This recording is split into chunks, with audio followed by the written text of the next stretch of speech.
नमस्कार, मैं हूं संजय शर्मा। आप देख रहे हैं 4 PM न्यूज नेटवर्क। आज के दौर में देश की कथित मेन स्ट्रीम मीडिया, जिसे गोदी मीडिया कहा जाता है, उसकी दशा क्या है, इससे हम हमारे तो छोड़ दीजिए, देश का बच्चा बच्चा तक भली भांति वाकिफ है। यही मीडिया दिन रात साहेब और सरकार की चापलूसी करती रहती है। उनकी जय जयकार करना इनकी फितरत बन गई है। लेकिन सरकार की चाटुकारिता करने के अलावा इनका काम देश का माहौल खराब करना और पूरे देश में नफरत फैलाना भी है। और ये चाटुकार ऐसा इसलिए करते हैं क्योंकि इससे भी सरकार को ही चुनावी फायदा होता है। तभी ये चंद चाटुकार दिन रात पूरे देश में नफरत फैलाने और देश का माहौल बिगाड़ने का काम करते रहते हैं। वैसे तो ऐसे चाटुकारों और नफरती एंकरों की सूची काफी लंबी है, लेकिन इन नफरती कथित पत्रकारों का एक मुखिया है जिसका काम हर दिन सिर्फ समाज में नफरत फैलाना और हिंदू मुसलमान करके देश का माहौल खराब करना है। वो हर खबर को हिंदू मुसलमान का रंग दे देता है और देश में नफरत फैलाने का काम करता है। ये नफरती मुखिया कोई और नहीं बल्कि 2000 के नोट में छिप ढूंढने वाला, तिहाड़ रिटर्न और रिश्वत के आरोप में बदनामी दुनिया में कराने वाला सुधीर चौधरी है। जी हाँ, वही सुधीर चौधरी जो खुद कई रातें तिहाड़ जेल में बिता कर आया है रिश्वत मांगने के आरोप में, और जो झूठी खबरें फैलाने में और रिश्वत लेने में काफी माहिर है। सुधीर चौधरी अपने शो में हमेशा देश के माहौल को बिगाड़ने का काम करता है। हर खबर की ऐसी एनालिसिस करता है कि खबर को किसी न किसी रूप में हिंदू मुसलमान का एंगल मिल जाए, ताकि देश में हिंसा बढ़के और एक दूसरे के बीच नफरत का माहौल पैदा हो। लेकिन अक्सर इसकी नफरती साजिशों का भंडाफोड़ हो जाता है और तिहाड़ी बाबू अपने मंसूबों में फेल हो जाता है। एक बार फिर कुछ ऐसा ही हुआ है। तिहाड़ी की एक और नफरती साजिश पूरी तरह से नाकाम हो गई है और झूठ के आधार पर बनाई गई इसकी नफरती साजिश का भंडाफोड़ हो गया है और सुधीर चौधरी एक्सपोज हो गया है। आइए मैं आपको बताता हूं कि आखिर पूरा मामला क्या है। दरअसल 31 मई को बुलंदशहर के गांव में मंदिरों पर कुछ अराजक तत्वों ने तोड़फोड़ की और मूर्तियों को भी तोड़ दिया। हालांकि इस दौरान ये नहीं पता चल सका था कि मंदिर में तोड़फोड़ करने वाले आरोपी कौन हैं, किन्होंने मंदिर में मूर्तियां तोड़ी। लेकिन इस खबर के सामने आने के बाद नफरती सुधीर चौधरी रात में देश के एक बड़े न्यूज चैनल पर आज तक पर अपना ब्लैक एंड व्हाइट शो लेकर आ गया और उसने अपने शो में नफरत फैलाने का अपना काम शुरू कर दिया। अपने शो में नफरत फैलाने के उद्देश्य से तिहाड़ी सुधीर चौधरी ने कहा कि हमारे देश में किसी मस्जिद या चर्च पर हमले की कोई झूठी खबर भी आ जाए तो देश में दंगे भड़क जाते हैं, लेकिन अगर मंदिर पर कोई हमला हो गया तो कोई चर्चा तक नहीं होती। ये बड़े दुख की बात है। अब आप देखिए कैसे ये नफरती एंकर एक खबर को लेकर पूरे देश का माहौल खराब करने की कोशिश कर रहा है। ये नफरती आगे कहता है कि दिल्ली से 110 किलोमीटर दूर यूपी के बुलंदशहर में कुछ अज्ञात लोगों ने रात के अंधेरे में 4 मंदिरों पर हमला किया, लेकिन इस घटना की देश में कहीं कोई चर्चा नहीं। पूरे देश में सन्नाटा फैला हुआ है। आखिर ये नफरती कैसी चर्चा की बात कर रहा है और ये क्या चाहता है, आप और हम अच्छी तरीके से समझ रहे हैं। आखिर ये चाहता है कि सन्नाटा ना हो तो फिर क्या हो। इसके बाद ये नफरती अपनी मंशा को पूरा करने के लिए गांव का नाम और वहां की आबादी भी बताने लगता है। अपने वीडियो में ये तिहाड़ी बार बार क्रूर शब्द का इस्तेमाल कर रहा है, लेकिन इसके बाद ये तिहाड़ी अपने असली रूप में आ जाता है और बुलंदशहर की आबादी को जानबूझकर बताने लगता है। अब आप सोचिए कि मंदिर में हुई तोड़फोड़ की खबर का उस क्षेत्र की आबादी से क्या लेना देना है। जानबूझ के वो बताने की कोशिश करता है कि इस इलाके की आबादी में मुसलमान ज्यादा है। लेकिन इस नफरती सुधीर चौधरी को देश में नफरत फैलाने के लिए इस तरह आंकड़ों के देने की जरूरत क्या पड़ गई। वीडियो में यह तिहाड़ी रिटर्न बताता है कि बुलंदशहर में 78% हिंदू और 22% मुस्लिम आबादी है। यहाँ ये तिहाड़ी चौधरी ये भी बताता है कि यही वो बुलंदशहर है जहां से मोहम्मद साहिल खान को गिरफ्तार किया गया था।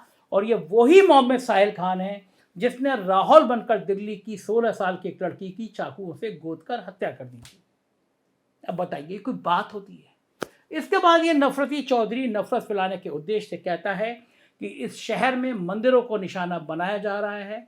यहाँ बार बार ये नफरती ये कहना चाहता है कि मंदिरों पर हमला मुसलमानों ने किया है।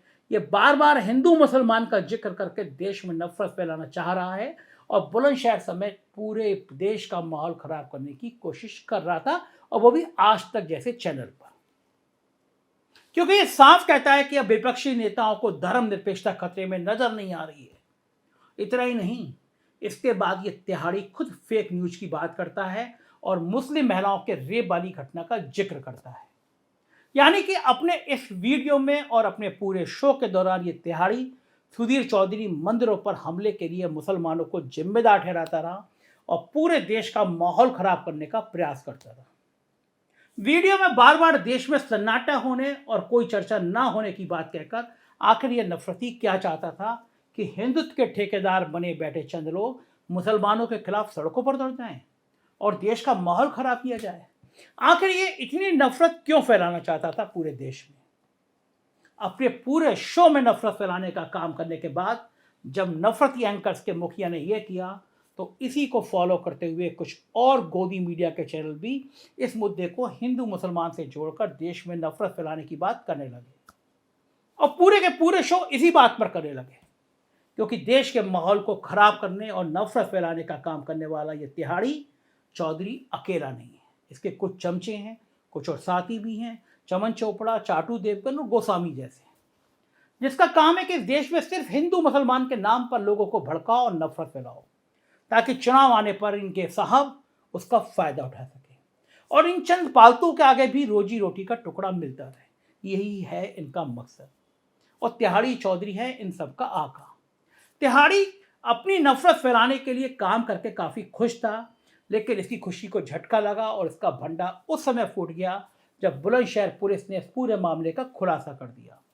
बुलंदशहर पुलिस ने मामले का खुलासा करते हुए मंदिरों में तोड़फोड़ करने वाले चारों आरोपियों को पकड़ लिया, उनके नाम सामने ला दिए। लेकिन जो नाम मंदिर तोड़ने वाले 4 आरोपियों के सामने आए, उन 4 नामों ने ही इस नफरती चौधरी के मंसूबों पर पानी फेर दिया, क्योंकि ये नाम सलीम, जावेद या जुबेर नहीं थे, बल्कि मंदिरों में तोड़फोड़ करने वाले चारों आरोपी हिंदू थे। जी हाँ, सही सुना आपने। मंदिर में तोड़फोड़ करने वाले, मूर्तियों को तोड़ने वाले चारों अभियुक्त हिंदू हैं और इनके नाम है हरीश उर्फ ईलू पुत्र सरेश, अजय पुत्र राजपाल, शिवम पुत्र सुंदर और केशव पुत्र दीपचंद। ये चारों ही उसी गांव बराल के रहने वाले हैं। पुलिस ने यह भी बताया कि ये चारों अभियुक्त प्रतिदिन हरीश और ईलू के घर में बैठकर शराब पीते थे। उस रात भी इन चारों आरोपियों ने साथ बैठकर शराब पी। उसके बाद हरीश के कहने पर मंदिर में मूर्तियों से तोड़फोड़ की। पुलिस ने अपनी सूचना में यह भी बताया कि इनके पास एक लोहे का सब्बल भी बरामद हुआ है।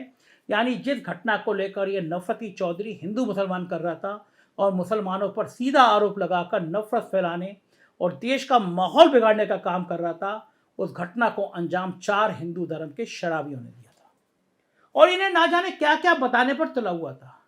ये है इस नफरती चौधरी की असलियत। पुलिस ने अपनी पूरी सूचना की कॉपी सोशल मीडिया पर भी शेयर कर दी। बाद में बुलंदशहर के एसपी ने भी सामने आकर इस पूरे मामले के खुलासे की जानकारी दी। एसपी ने क्या कहा, यह भी आप सुनिए।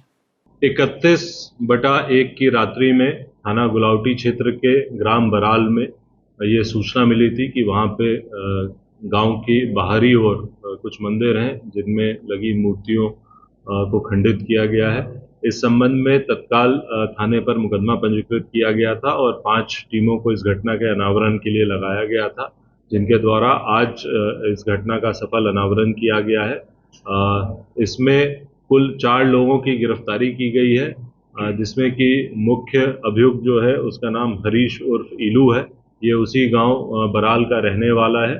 पूछताछ में ये बात प्रकाश में आई कि हरीश के घेर पे लोग बैठकर शराब पीते थे। जिस दिन की ये घटना है उस दिन इन लोगों ने शराब पी और उसके बाद ये लोग वहां मंदिरों में गए और वहां पे तोड़फोड़ किए। घटना में प्रयुक्त एक सब्बल जो कि इन लोगों ने इस्तेमाल किया था उसे बरामद कर लिया गया है। इस घटना से संबंधित कुछ सीसीटीवी फुटेज व अन्य महत्वपूर्ण साक्ष्य मिले हैं, जिनके आधार पर इन 4 लोगों को आज न्यायिक अभिरक्षा में भेजा जा रहा है। कुछ अन्य लोगों के भी नाम आए हैं, जिन पे कि हम लोग अपनी विवेचना प्रचलित रख रहे हैं और साक्ष्य के आधार पर उनके विरुद्ध कार्रवाई सुनिश्चित की जाएगी। बताया जा रहा है कुछ फॉरेंसिक एविडेंस मिलेगा। जैसा मैंने बताया कि वो सब्बल जो था वो बरामद किया गया है, उसको भी हम लोग फॉरेंसिक लैब में भेज रहे हैं ताकि वो मिलान हो सके जो सीन ऑफ क्राइम था और जो रिकवरी हुई है उसमें, और जो सीसीटीवी फुटेजेस आए हैं उनको भी हम लोग विवेचना में सम्मिलित करें। क्या भावनाओं को भड़काने का था या कुछ और? देखिए, जैसा मैंने बताया, ये शराब के नशे में की गई घटना है। तो इन लोगों ने वहां पे शराब पी और उसके बाद फिर ये उठ के जाकर घटना की। तो देखा आपने कैसे ये नफरती सुधीर चौधरी और इसके साथियों ने बिना कुछ जाने देश में नफरत फैलाने के उद्देश्य से इस पूरे मामले को हिंदू मुसलमान का एंगल देने का काम किया, जिससे देश का माहौल खराब किया जा सके, दो समुदाय के बीच नफरत फैलाई जा सके। कैसे ऐसे काम करने वाला कोई अपने आप को पत्रकार कह सकता है? लेकिन यह तिहाड़ रिटर्न नफरती चौधरी यहीं नहीं रुका। जब इसकी हिंदू मुसलमान वाली साजिश का भंडाफोड़ हो गया, इसकी मंशाओं पर पानी फिर गया, पूरी तरह से ये एक्सपोज हो गया, तो इसने पूरे मामले को एक नया रूप देने का प्लान बनाया और एक नई कॉन्स्पिरेसी थ्योरी लेकर आ गया। असल में जब इस पूरे मामले की असलियत सामने आ गई और चारों आरोपी हिंदू धर्म के निकले, तब हर तरफ इस तिहाड़ी को ट्रोल किया गया। आज दिन भर ट्विटर पे तिहाड़ी ट्रोल किया गया और हर कोई तिहाड़ी चौधरी में अपने शो में लोगों से माफ़ी मांगने की मांग करने लगा। अब चारों तरफ से खुद के गिरने के बाद ये नफरती चौधरी एक नई थ्योरी लेकर आ गया। अपने एक्सपोज होने के बाद तिहाड़ी सुधीर चौधरी ने अब उन हिंदुओं को निशाना बनाया जो लिबरल हैं, सेकुलर हैं, या फिर जो अंधविश्वास और पोंगा पंथ पर सवाल उठाते रहते हैं। अब इसने ऐसे हिंदुओं को निशाना बनाया जो धर्म के नाम पर दंगे नहीं करते या अपने धर्म के लिए दूसरे के धर्म को गालियां नहीं देते, जो हिंदू तो हैं लेकिन कट्टर नहीं और धर्मांध नहीं हैं। तिहाड़ी ने अपनी नई थ्योरी में इन्हें निशाना बनाना शुरू किया।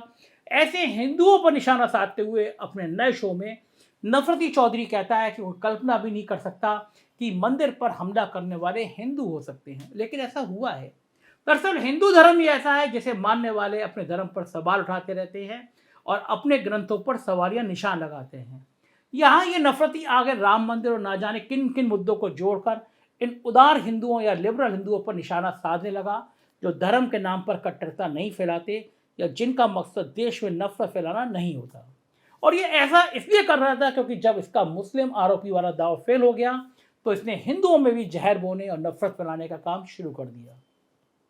दरअसल इस नफरती की फितरत कुछ ऐसी है, भले ही कितनी बार इसकी पोल खुल चुकी हो, इसके झूठ का पर्दाफाश हो चुका हो, ये रिश्वत मांगने में जेल जा चुका हो, लेकिन ये अपनी हरकतों से बाज नहीं आएगा, क्योंकि इसका काम ही देश में नफरत फैलाना, सरकार की चमचगिरी करना है।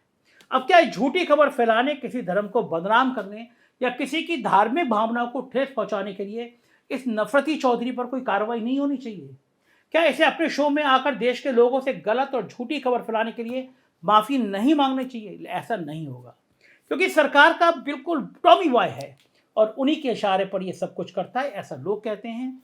उन्हीं की शह पर यह आए दिन देश में हिंदू मुसलमान के नाम पर नफरत फैलाने का काम करता है। और आप ही सोचिए, देश में हिंदू मुसलमान के नाम पर नफरत फैलाने वाला, लोगों के दिमाग में धर्म के नाम पर जहर बोने वाला, आए दिन झूठी खबरें फैलाने वाला कोई व्यक्ति, पत्रकार, वो भी आज तक जैसे चैनल का ब्रांड पत्रकार कैसे हो सकता है?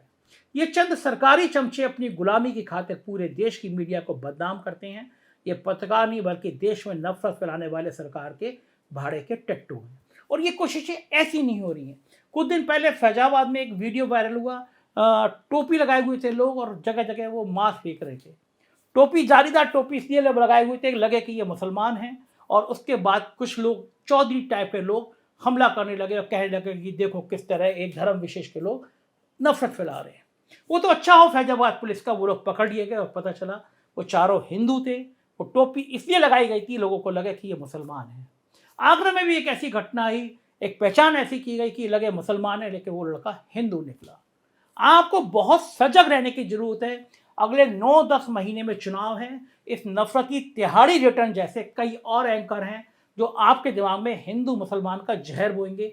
वो नहीं चाहेंगे कि आप किसानों पे बात करो, वो नहीं चाहेंगे आप बेरोजगारी पे बात करो, वो नहीं चाहेंगे आप महंगाई की सोचो। वो दिमाग में आपके जहर भरते रहेंगे कि आप सिर्फ हिंदू मुसलमान सोचो, जिससे सत्ता का काम हो जाए और देश में बंटवारा हो जाए। सावधान रहिए, प्यार से बड़ी कोई ताकत नहीं है। ये देश तभी मजबूत होगा जब यहाँ हिंदू मुसलमान सिख ईसाई आपस में हैं सब भाई भाई, इस सिद्धांत के नारे पर काम करेंगे और एक साथ रहेंगे। प्यार बढ़ाइए, नफरत नहीं। शुक्रिया इस वीडियो को देखने के लिए।